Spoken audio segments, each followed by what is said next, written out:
And welcome back into this latest edition of the Night Shift podcast. Of course, I am Kyle Nash, the student of the game here, amongst the black and gold banneret devout that constantly bring you the action here on the Night Shift podcast.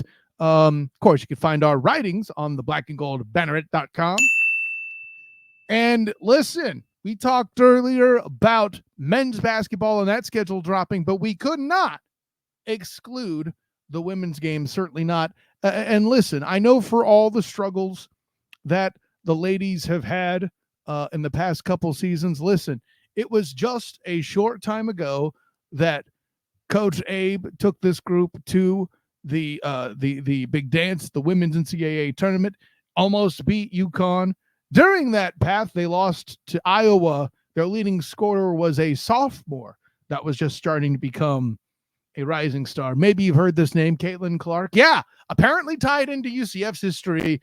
And now as women's basketball evolves into a whole new thing, UCF may find itself also evolving as a program, or at least that's what Knight fans hope for.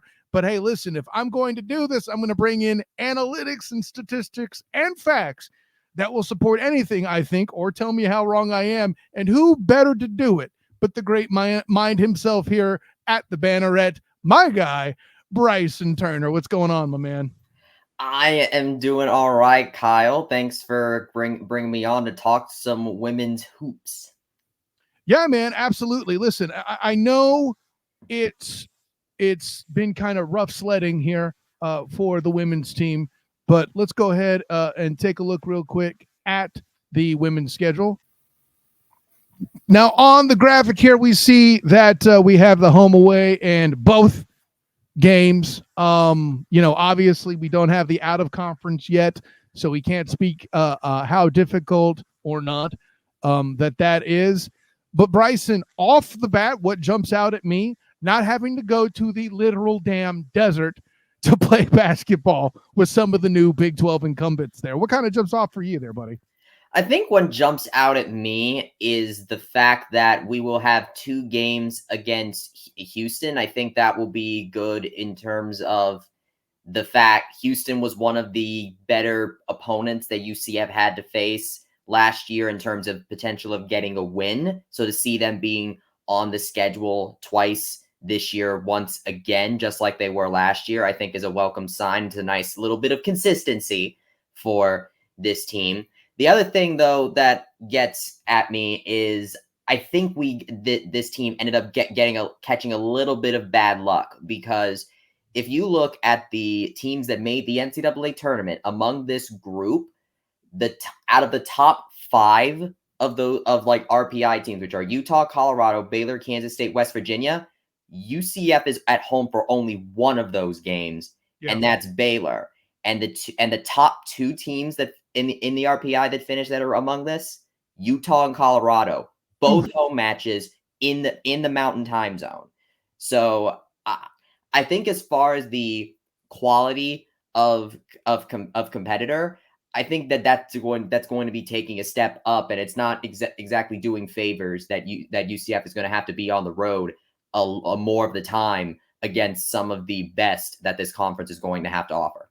Right. I know they managed to hold Kansas State to within a point in that particular game for a loss. And I mean, basically scaring the bejesus out of the team that was the top in the conference, for the season. I'm not saying that UCF is going to be helpless in these games. I mean, they proved against Kansas State and against Baylor when they were at Baylor last year and played them very close, that they can still, do that on the road, that they can do that on the road. I'm just saying that it's not necessarily doing you any favors when you look at this from an on paper perspective. And that's what I was getting. I knew that Kansas State game was going to be tough anyway, and then you add in all this other stuff where these other teams sit in the RPI. Those are going to be tough road games, as you said. But I like Baylor coming in this building. Granted, last year, seeing Sytia Messer, her first go around going back to the Big 12, shall I say, and visiting her former stomping ground in Baylor. The reception she got was amazing. So it'll be interesting to see what kind of carpet we roll out. for Baylor, those Bears, to come into town. Hopefully the result will end up them having a bearskin rug. But for a favorable matchup, I got to tell you, Bryson, I like Oklahoma State coming to town. That was the first official conference game at Addition Financial Arena. Yes, I know they played another one first. Bear with me. But I felt like last year that was a game that they should have won.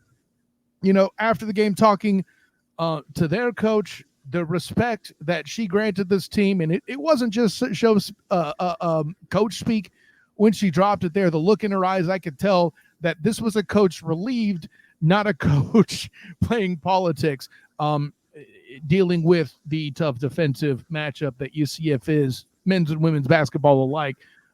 What's a more favorable game that you see on the schedule yourself? I think I'm going to say Cincinnati, because UCF lost to Cincinnati both times they played last year, but it was by 6 points or less both times. Right. So I think that UCF is. I think what's going to be interesting because I think that this schedule is even an uptick in difficulty from last year's schedule. So at the same time, though, UCF's roster, I would say, has kind of improved. There's a lot more, they know what they have to address in order to play with some of these new competitors. And so I think what's going to be very important about this year is going to be progress. Do I expect this team to set the world on fire? No. Would I like them to? Yes. Oh, of course. But what we're looking at here is we want to see improvement. We kind of got that this year with a 12-17 overall record, because the overall record the year before that wasn't very good. But we had a 3-15 conference record this year. I would say that we're just looking for a mark of progress. We want more than 3 wins. I think that's pretty reasonable to ask. Do I think we get above 500? With the schedule I'm seeing, I would say 500 actually looks fairly a fairly nice goal to have, I think, because it's something that manages expectations while at the same time still being something that, I think is a very good indicator of progress. And that's what I think we want to try to look for in this is progress. So against Utah and Colorado, could we still lose those games? Of course. But if we do what we did against Baylor and Kansas State in their house, against Utah and Colorado as well, I would be perfectly happy with that. Right. Well, and here's the thing, and we're going into Sytia Messer's third year of tenure at UCF, and there's been struggles. You got to wonder if she doesn't show another uptick, what the program does. I'm not saying that they're going to fire her, and I don't think they should, for goodness sake. I'm a big Sytia Messer fan, and not just because she likes my tie. I feel like, though, this is a difficult ask. Being said, I do appreciate the home and away games they have. Would I prefer if, let's say, not that I keep, let's say Cincinnati instead, because I don't want to keep going after the Cowboys. I'll get a call from Mike Gundy eventually. But it would be nice if Cincinnati was a home and away, right? But I feel like the home and aways they got could be worse. Well, teams that they have to see twice, that there's got to be that familiarity, that revenge factor. I don't hate it. Well, against Houston last year, they beat them in Addition Financial Arena, and then in Houston they lost by 2. Very winnable both games. Right. Iowa State, they played Iowa State at home, and they actually won that game. And Iowa State made the tournament, so they're not too shabby of an opponent. So I'll be very interested to see Iowa State. I think from a home and away perspective, they're definitely the marquee team of the trio. And then TCU, it was a 60-66 loss at TCU. So I think the TCU matchup in Addition Financial Arena will be an interesting one to watch out for. Yeah, and I like the point you make about how many of these incoming Big 12 teams brought awesome women's basketball programs with them. Whereas on the men's side, sure, Arizona's great, but I don't know what to make of the Utes in basketball, or Arizona State for that matter. I know Arizona State's had some historical teams, but I don't know where they're at right now. I'll be honest. They did not make the tournament last year, if that tells you anything. Well, Okay, they're in the pack. So or not the pack. I'm sorry. The well, I mean the Pac-12 is not a thing anymore, but they were there. Anyways, but technically it's still from the day we're recording this, it still exists technically for a few more days. And so does the ACC. How confident do you think I am in either? Anyway.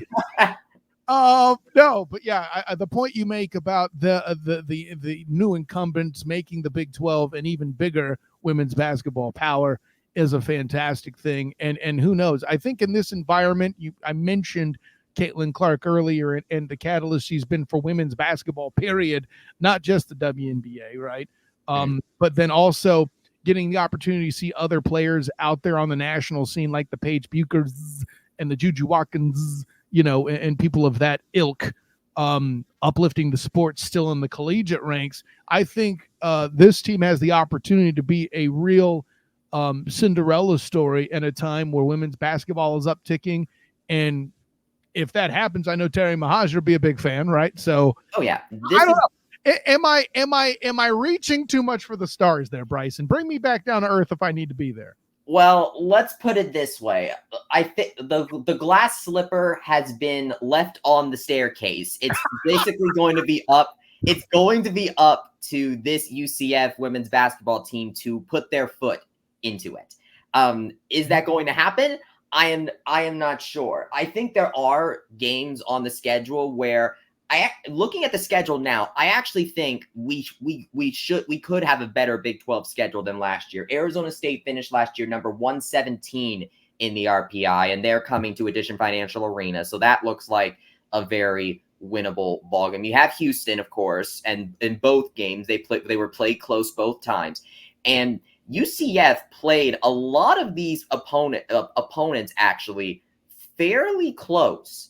In there, West Virginia was not. I would say West Virginia and Kansas were the only teams what they played last year of the ones that are scheduled right here that I felt like they weren't really in when you look at the final scores. And of course, West Virginia and Kansas are away games. Go figure.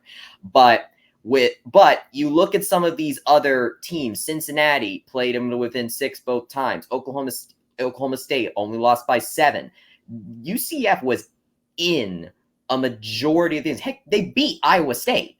Right. So I do really think that it's more about a measure of progress, because we kind of use this metaphor a lot with Sytia Messer. She's still restocking the cupboard after Coach Abe essentially cleared the whole thing out except for this one can of beans. The SID as well, Bryson. Yeah. All they left was maybe a couple of cans of beans in the form of Thomas. That's all. And Layla Jewett. Don't forget Layla Jewett. Correct. We got to give Layla Jewett her credit. She's been awesome. Oh, exactly. Like, she's been a very good beacon of consistency, I would argue, for this for this She's program. Been a leader. She's been more than a beacon of consistency. Yeah, use the whole word. It's okay. Okay. No, very true. So that it's really more of a matter of restocking the shelves, and Sytia and Coach Messer's already done a good job of essentially, I would say, stocking about half of the pantry this year with getting like a Cholet Cott, Kyle Ngodu, and Caitlin Peterson. I think those 3 were very good additions that can help that are going to be back again this season. She also, of course, went into transfer portal and the recruiting trail and picked up quite several good players as far as height, because that's one thing that this conference is tall and large. They will be very physical. I think with you, the more physical you can get in this conference, the better. And Coach Messer is going after that. And so she is a very determined coach. She is wanting to make a play in this conference as soon as possible. The only downside, I would argue, is that part of her banking on this is potentially going to be on the development of some underclassmen players. Caitlin Peterson and the transfers, for instance, I am fairly confident in their abilities because of their experience. Layla Jewett as well, that same issue. It's what's going to happen is what are these younger players going to look like against these? The good news is that Akat and Ngodu have some experience with the Big 12 already, which is why we saw so much of them so much than last year. Well, by the way, they're both candidates in the Bannies for Freshman of the Year, so that's where it's going. So, hey, by the way, if you haven't yet, polls are going to close by the end of tonight, 11:59. So make sure you jump in and do that if you're hearing this or watching this live on the Black and Gold Banneret YouTube channel. So, yeah, there's your drop in, Bryson. I got you. Yeah, no, I appreciate that. Thank you. So I think what we're also going to look at injuries because the team was also ravaged with injury last year. I think that if you look at the makeup now, Sytia Messer has done a much better job. The injuries, because we'll be here for another 10 minutes. Very true. Let's put it this way. Okay. Coach Messer has done a really good job of getting some, let's just say, flexibility onto this roster. So that way, if one position group is majorly affected by injuries once again, she will have a group of players that are able to slot in to either position group. I would say this team is a lot more, well supported than they were. Like last year, I think was about seeing where the foundation was. And so now Coach Messer has been addressing and essentially stabilizing the foundation. And over the course of this season, we'll see if she can try to build upon that foundation some more. And if she can improve on that conference record, again, 3-15 was the conference record last year. I think improving upon that is a very good expectation to have for this season. But at the same time, you also want to temper that, which is why I say I think 500 could be a fairly reasonable, not like saying it's going to happen, but more like it's a very good, like if this happens, then this is definitely a successful season. Well, okay, we'll get into those details when we preview here in a few months, and we got more of those, and they have the off season done, and we know what other injuries that the women's team might have to deal with going into the season. But one game that jumps off the schedule for you that you're looking forward to covering in person, me personally, it's Oklahoma State. I want to see him get that win just because I feel like that those were both winnable games. They got neither. If they can take care of the Cowgirls in particular fashion, I think that would be a good uplift for the program. Who you got? I think for me, I think my pick for the one that I'm most looking forward to is going to be. Ooh, this is a good one. This is a really good one you got for me. I think I'm going to go Baylor. I was about to say softball is Eric Lopez's department. I don't ask those kind of questions. Okay. I think it's gotta be Baylor because last year, I think Baylor was a very important game in that it showed that even though this team's had a losing record and the conference record looked like what it was, it is not. That record is not indicative of the talent that is in this roster because they were able to play a very highly ranked Baylor team at their place to within Coach Messer got a great reception, by the way. 3 points. Yes, exactly that. And so this time around, Baylor's going to be coming to our house. And ideally, Sytia will also have some more weapons and a more experienced pair of now sophomore forwards to work with now. So I think that, you know how like last season the Auburn win was a very good measure of how this team has improved because they lost to Auburn the year before that, and then beating Auburn this year was a sign of improvement. I think that game this coming season is going to be Baylor, unless the non-conference schedule comes out with the same opponent or something like that. Then maybe we can talk about that later.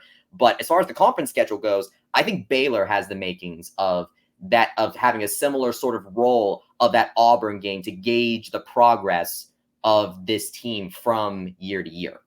I think that's a fine way to drop the mic. So drop where you could be found, Bryson Turner. You can find me on Twitter. I refuse to call it X at it's Bryson Turner. Listen, man, I can't say that I'm on X. I'm a family man. People get the wrong damn idea. Okay.